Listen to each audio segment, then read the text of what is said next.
Assalamualaikum warahmatullahi wabarakatuh. Innal hamdalillah nahmaduhu wa nasta'inuhu wa nastaghfiruh wa na'udzu billahi min shururi anfusina wa min sayyiati a'malina. May yahdihillahu fala mudilla lahu wa may yudlil fala hadiya lahu. Asyhadu an la ilaha illallah wahdahu la syarika lahu wa asyhadu anna Muhammadan abduhu wa rasuluhu la nabiyya ba'dah. Allahumma sholli wa sallim ala nabiyyina Muhammad wa ala alihi wa ashabihi wa man tabi'ahu bi ihsan ila yaumil qiyamah. Ibn Fiddin, saudaraku semua, Bapak Ibu jamaah Mushola Al-Ikhlas yang senantiasa dirahmati Allah Subhanahu wa taala. Puji syukur mari senantiasa kita haturkan kepada Allah Subhanahu wa taala atas limpahan kurnianya, kenikmatannya kepada kita semuanya, sehingga pada kesempatan sore ini menjelang berbuka puasa kita masih diperkenankan oleh Allah Subhanahu wa taala untuk hadir di Mushola Al-Ikhlas ini dalam rangka kita thalabul ilmi dan dalam rangka kita tawarruk, mendekatkan diri kita kepada Allah Subhanahu wa taala. Semoga amal kita di bulan Ramadan ini diterima Allah Subhanahu wa taala. Amin ya rabbal alamin. Yang kedua, salawat dan salam semoga senantiasa tercurahkan kepada junjungan kita, suri tauladan kita, Nabi Agung Muhammad sallallahu alaihi wasallam beserta keluarganya, para sahabatnya dan semua pengikutnya yang senantiasa setia mengikuti sunnah-sunnahnya hingga akhir zaman. Dan mudah-mudahan kita adalah termasuk pengikut beliau yang nantinya berhak mendapatkan syafaatnya di yaumul akhir nanti. Amin ya rabbal alamin. Bapak Ibu rahimakumullah, mari senantiasa kita tingkatkan iman dan takwa kita kepada Allah Subhanahu wa taala. Kenapa kok kita harus meningkatkan iman dan takwa? Karena yang paling mulia di sisi Allah adalah yang paling bertakwa. Inna akramakum indallahi atqakum. Sesungguhnya yang paling mulia di antara kalian di sisi Allah adalah yang paling bertakwa di antara kalian. Jadi Allah memandang ketakwaan kita, tidak memandang rupa kita. Innallaha la yanzuru ala ajsamikum wa suwarikum walakin Allah yanzuru ala qulubikum wa amalikum. Sesungguhnya Allah tidak memandang rupamu, fisikmu, tapi Allah memandang iman, hati dan amalmu. Hatimu yang bersih dan amalmu yang ikhlas, itu yang dipandang oleh Allah Subhanahu wa taala. Jadi berbeda dengan manusia. Manusia itu kadang melihat secara zahirnya, dipandang fisiknya, rupanya atau kedudukannya.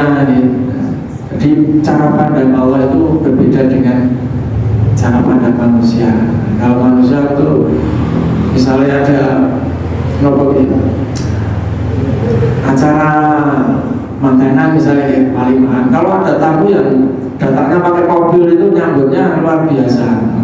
Wah, kursinya dilapi sampai bersih, mau apa digulai panggilan. Tapi langsung tekan itu numpak sepeda itu saya kira kalau lulu panggo dhewe kalau pojok ada di biasanya ngoten.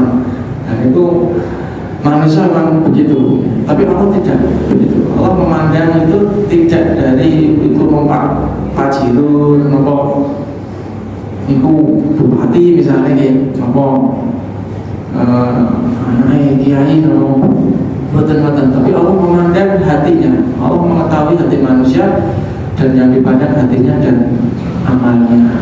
hatinya yang bersih dan amalnya yang ikhlas hanya kepada Allah Subhanahu wa taala.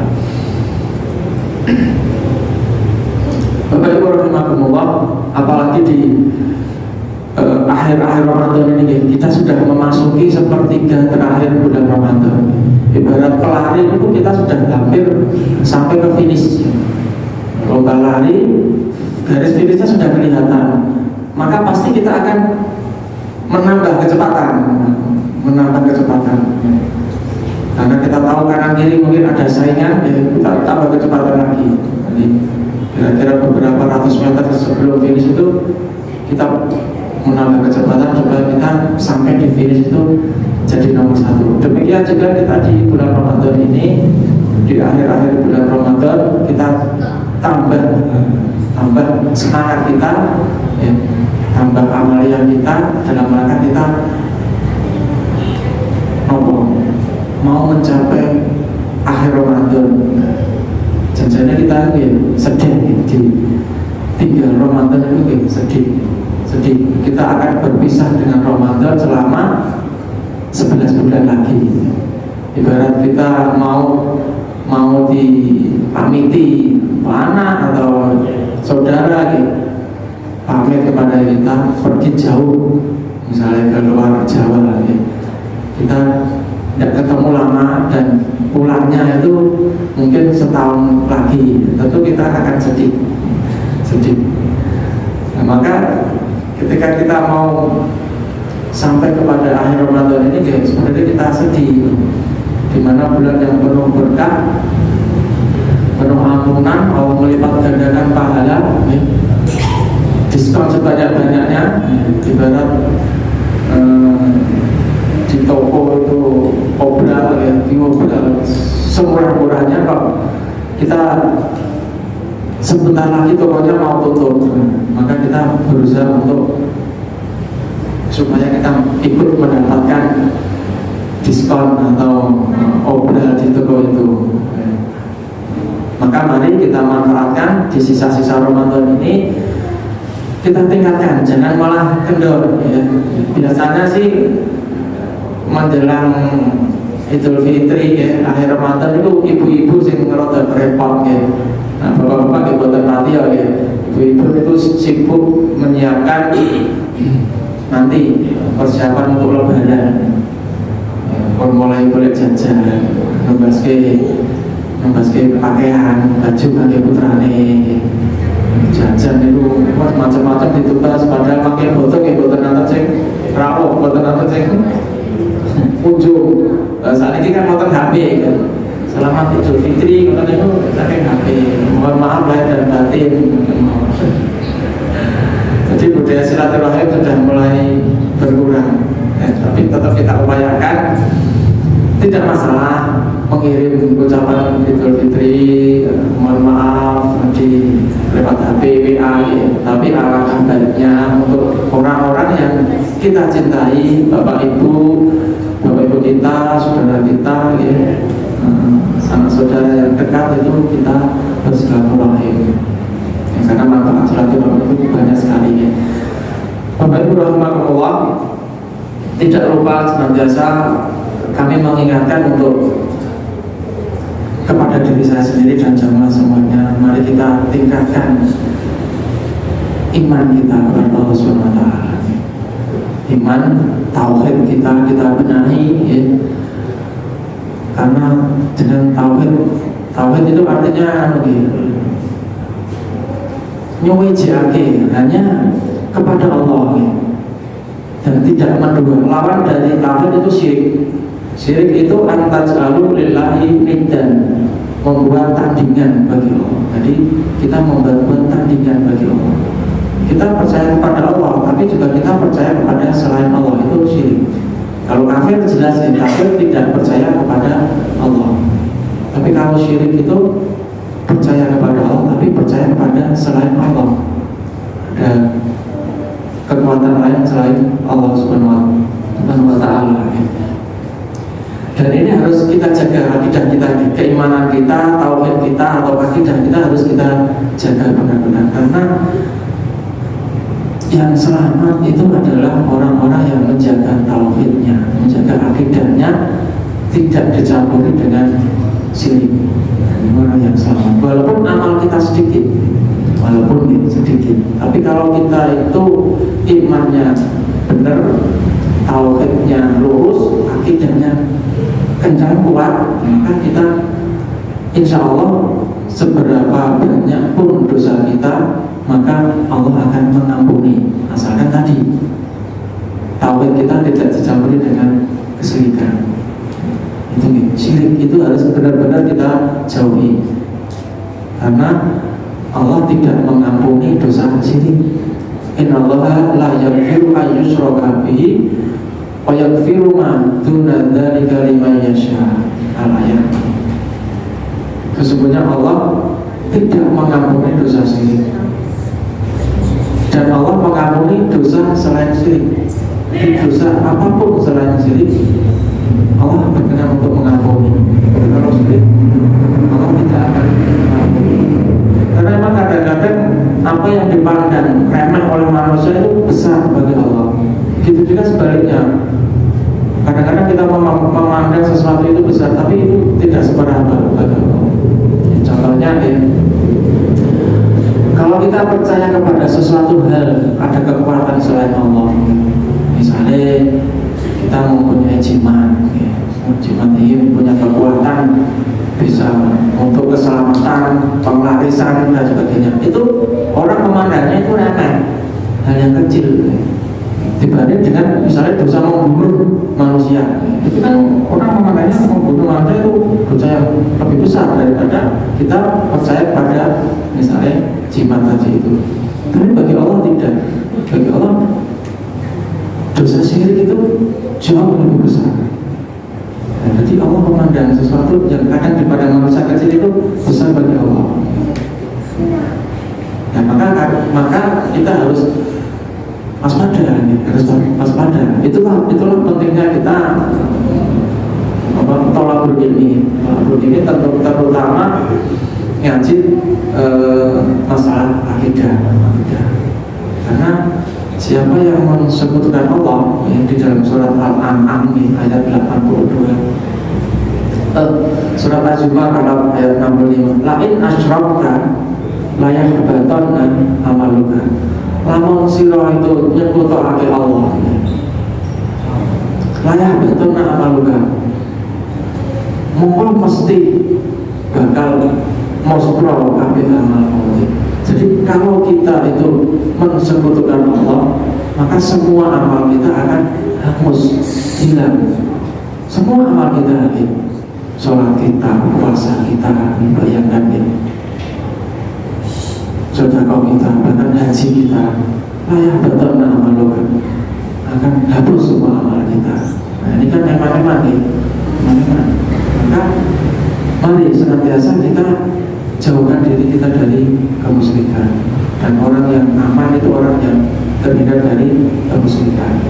Orang yang aman itu orang yang terhindar dari kemusyrikan. Surat Al-An'am ayat 82. Alladzina amanu walam yalbisu imanahum bidzulmin ulaika lahumul amnu wa hum muhtadun. Orang yang beriman dan tidak mencampur adukkan keimanannya itu dengan kedzaliman. Kedzaliman itu apa? Maka ditafsirkan dalam surat Al-Luqman ayat 13, inna syirka la dzulmun adzim. Sesungguhnya syirik itu adalah kedzaliman yang paling besar. Syirik itu kedzaliman yang besar. Maka orang yang beriman dan tidak mencampurkan keimanannya dengan kemusyrikan, maka itulah orang-orang yang aman dan mereka mendapat petunjuk. Tentu kita sudah mengetahui kisah ketika Rasulullah SAW berhijrah dari Mekah ke Madinah. Rasulullah berhijrah ditemani dengan Abu Bakar, ditemani oleh Abu Bakar, sahabat yang pertama kali beriman kepada beliau. Rasulullah memilih Abu Bakar bukan karena Abu Bakar orang yang kuat, pandai berkelahi, bisa melindungi Rasulullah, tidak. Kalau Rasulullah memilih orang yang kuat, tentu Rasulullah memilih Umar, orang yang kuat. Tapi Rasulullah memilih Abu Bakar karena Abu Bakar itu sahabat yang imannya paling kuat. Beliaulah yang pertama kali beriman kepada Rasulullah, langsung beriman tanpa pikir-pikir, ya. Berbeda dengan yang lain, ya. Bahkan sahabat Umar itu kan malah dulu pernah menentang Rasulullah, bahkan mau punya keinginan membunuh Rasulullah. Tapi kalau Abu Bakar tidak. Begitu Rasulullah mendakwakan Islam, mengaku mendapatkan wahyu risalah dari Allah, Abu Bakar tidak usah pikir-pikir, langsung beriman, langsung percaya kepada Rasulullah. Berbeda dengan orang-orang Mekah. Walaupun orang-orang Mekah itu pada mulanya mengatakan Muhammad itu al-amin, bisa dipercaya, orang ini tidak pernah bohong, bisa dipercaya. Tapi begitu Rasulullah berdakwah bahwa beliau menerima risalah, menerima wahyu, diutus oleh Allah sebagai nabi, maka orang-orang musyrikin Mekah langsung menolak dan mengatakan beliau pembohong, orang gila. Jadi berbalik 180 derajat. Nah, dari orang yang percaya Muhammad itu orang tahu ngapusi, Rasulullah ini tidak pernah bohong, Muhammad ini tidak pernah bohong, malah berbalik jadi Muhammad ini pendusta, orang gila, penyair dan sebagainya. Tapi kalau Abu Bakar tidak. Bahkan yakinnya Abu Bakar kepada Rasulullah itu ditunjukkan ketika peristiwa Isra Mi'raj. Kita sudah tahu semua. Abu Bakar lah orangnya pertama langsung percaya peristiwa Isra Mi'raj. Sahabat banyak yang tidak percaya. Bahkan hanya sepertiga saja yang tetap dalam keimanannya, lainnya berbalik ke belakang. Tapi Abu Bakar langsung percaya bahwa Nabi Muhammad baru saja melakukan Isra Mi'raj. Bahkan sampai-sampai Abu Bakar, kalau Muhammad mengatakan yang lebih gila dari itu, aku percaya. Jangankan Isra Mi'raj, hal yang lebih gila, lebih tidak masuk akal dari itu, aku percaya. Dan sekiranya Muhammad mengatakan tembok di depan itu yang berwarna merah, Muhammad mengatakan putih, aku ngambil, saya percaya bahwa tembok itu putih, karena yang berbohong bukan Muhammad tapi mata saya. Sedemikian kuatnya imannya Abu Bakar kepada Rasulullah. Nah, itu sekilas tentang kenapa Rasulullah tak memilih Abu Bakar sebagai teman untuk berhijrah. Setelah Rasulullah sampai di Gua Thur, para pemuda musyrikin Mekah, ya, karena mereka diiming-imingi imbalan, siapa yang bisa membawa Muhammad dan Abu Bakar hidup atau mati, maka hadiahnya setiap satu orang itu 100 ekor unta. Jadi kalau 2 orang, Nabi Muhammad dan Abu Bakar, berarti 200 ekor unta. 200 ekor unta itu unta itu kali sapi lebih besar unta. Tentu mereka bersemangat. Dan ketika pemuda itu sudah sampai di depan gua, Abu Bakar sangat khawatir. Tapi yang dikhawatirkan bukan dirinya, bukan keselamatan dirinya, tapi yang dikhawatirkan adalah keselamatan Rasulullah. Ya Rasulullah, sekiranya mereka melihat ke bawah, pasti mereka akan menemukan kita. Maka Rasulullah menenangkan Abu Bakar dan berkata, wahai Abu Bakar, tidakkah kamu yakin bahwa jika ada 2 orang, maka yang ketiga adalah Allah? Ya, artinya kita tidak sedang berdua, kita bertiga bersama Allah. Bayangin, ya, kita bersama Allah. Ya. Jagat raya ini aja dalam genggaman Allah, kita bertiga bersama Allah. Allah mampu melindungi kita, kecil untuk melindungi hambanya itu suatu hal yang kecil. Maka kemudian Abu Bakar menjadi tenang hatinya. Ini juga diabadikan oleh Allah dalam surat At-Taubah ayat 40. Surat At-Taubah ayat 40 ini mengabadikan peristiwa Isra Mi'raj ini. Jika kalian tidak mau menolongnya, illa tansuruhu faqad nasarahu Allah, maka sungguh Allah sudah menolongnya, Allah telah menolongnya. Ini ayat sebelumnya kan karena berisi tentang perintah untuk berjihad, berperang bersama Rasulullah, tapi kebanyakan dari kaum muslimin tidak mau berangkat perang. Maka di ayat ini jika kalian tidak mau menolong Muhammad pergi berperang membela agama Allah, faqad nasarahullah, maka sungguh Allah telah menolongnya. Ketika orang-orang kafir mengusir dia dari negerinya, dari Mekah, dan dia adalah salah seorang di antara dua orang yang ada di dalam gua bersama Abu Bakar. Kemudian dia berkata kepada sahabatnya, pada Abu Bakar itu, la tahzan innallaha ma'ana, jangan bersedih hati, sesungguhnya Allah bersama kita. Jangan bersedih hati, Allah bersama kita. Kalau Allah sudah bersama kita, wes aman, aman, tidak ada yang bisa membahayakan. La yadurru ma'asmihi syai'un fil ardi wala fis sama, tidak ada sesuatu pun yang bisa memandorotkan kita, baik di bumi maupun di langit, tidak ada, kecuali atas izin Allah Subhanahu wa Ta'ala.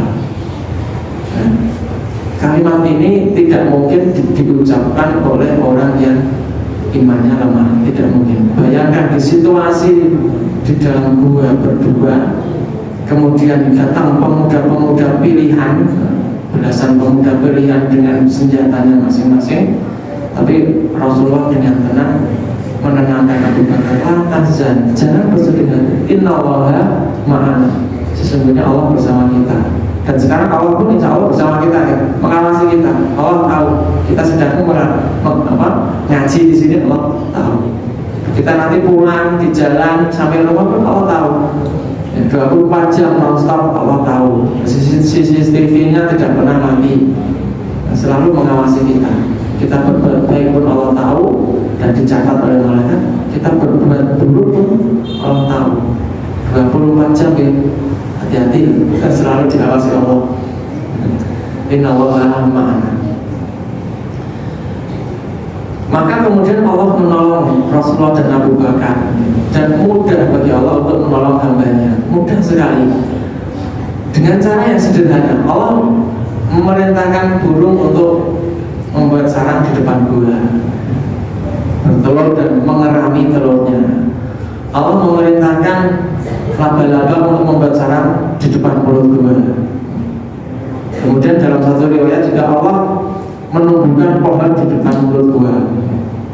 Jadi terkesan pohon itu tidak pernah dijamah oleh manusia, sehingga orang-orang pemuda-pemuda musyrikin Mekah itu kemudian tidak menyangka kalau Rasulullah ada di dalam gua itu, sehingga selamatlah Rasulullah dan Abu Bakar. Jadi alladzina amanu, orang yang beriman dan tidak mencampur adukkan keimanannya dengan kesyirikan, tidak berbuat musyrik, itulah pula lahumul amnu, orang yang aman. Jadi kalau kita kepingin aman, maka kita benahi tauhid kita dan tinggalkan kesyirikan, tinggalkan sama sekali. Dan syirik itu banyak sekali, ya Bapak Ibu rahimahumullah. Apalagi di zaman modern seperti ini tuh syirik-syirik yang dulunya tidak ada itu sekarang ada. Yang dulunya ada sekarang ada itu banyak, ya. Syirik pertama kali itu kan karena orang memutuskan seseorang, kemudian orang itu meninggal, kemudian dikenang, dibuat patung, seperti cerita Nabi Nuh. Itu umatnya itu awal mula umatnya berbuat kesyirikan itu karena ada tokoh-tokoh orang soleh yang meninggal. Jadi Al-Suwan, Yahud, Ya'ub, Nasr itu adalah orang-orang soleh pada zaman sebelum Nabi Nuh, kemudian meninggal. Dan dari generasi ke generasi, karena ingin mengenang orang-orang soleh itu, maka orang-orang membuat patung. Mulanya sih cuma dibuat patung untuk mengenang, tapi lama-lama dari generasi ke generasi, lama-lama patung itu disembah. Demikian juga pada zaman Rasulullah, itu ada berhala Lata, Uzza, Manat, Hubal, itu dulunya orang-orang soleh pada zaman sebelum Rasulullah. Ketika mereka meninggal, kemudian dikenang, digambar dulu, generasi berikutnya, gaya patung, dan bisa dikenang, cuma sekedar itu, tapi lama-lama disembah. dijadikan perantara. Dapat kita lihat di surat Az-Zumar bahwa mereka orang-orang yang menjadikan berhala-berhala itu sebagai wasilah untuk mendekatkan diri kepada Allah itu, mereka berdalih, mana butuh, kami tidak menyembah mereka, kami tidak menyembah berhala-berhala itu, illa liyuqarribuna ilallahi zulfa, kecuali supaya berhala-berhala itu mendekatkan kami kepada Allah sedekat-dekatnya. Jadi berhala itu dijadikan wasilah untuk mendekatkan dia kepada Allah. Nah, itu perbuatan syirik. Perbuatan syirik. Sejarah terus berkurang ya. Zaman Nabi Nuh ada, zaman Nabi Muhammad ada, zaman sekarang pun ada. Lagi perbuatan syirik ya. Ini sebagai contoh saja biar kita ada sedikit atau tahu ya, perbuatan yang kadang-kadang kita itu tidak menyadari.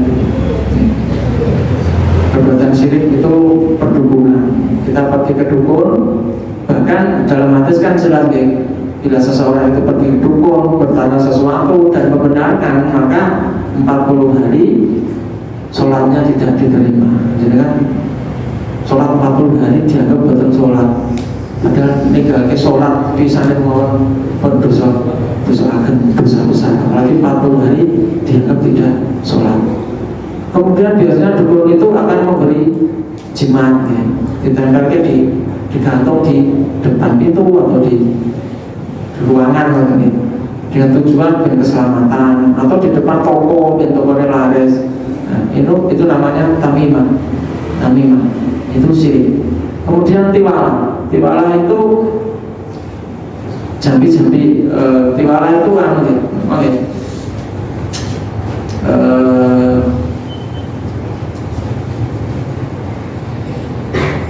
jambi-jambi atau mantra-mantra. Ruqyah di dalam Islam itu ada ruqyah, tapi ruqyah yang disyariatkan itu adalah manakala kita menggunakan ayat-ayat ya, dan ditujukan kepada Allah. Tapi kalau kita memakai mantra-mantra ya, yang tidak jelas, bahkan bahasanya itu bahasa apa? Saya pernah itu diajari mantra pengalaman ya. Bahasanya itu duka boso nopo ya, tidak jelas ya. Jadi saya tinggalkan saja ya, ini syirik. Tapi orangnya punya pendirian dan tidak bisa menerima apa yang saya sampaikan, ya sudah, yang penting saya meninggalkan itu semua. Kalau tiwala itu tadi itu ya, kita punya semacam jimat, punya keyakinan itu sebagai istilahnya pelet ya, pengasihan atau pelet ya, supaya orang tertarik pada kita. Terus dengan tujuan, nah aku punya jimat iki, keluargaku langgeng, istriku bangket. Nah, itu juga termasuk syirik, karena yang membolak-balikkan hati manusia adalah Allah SWT.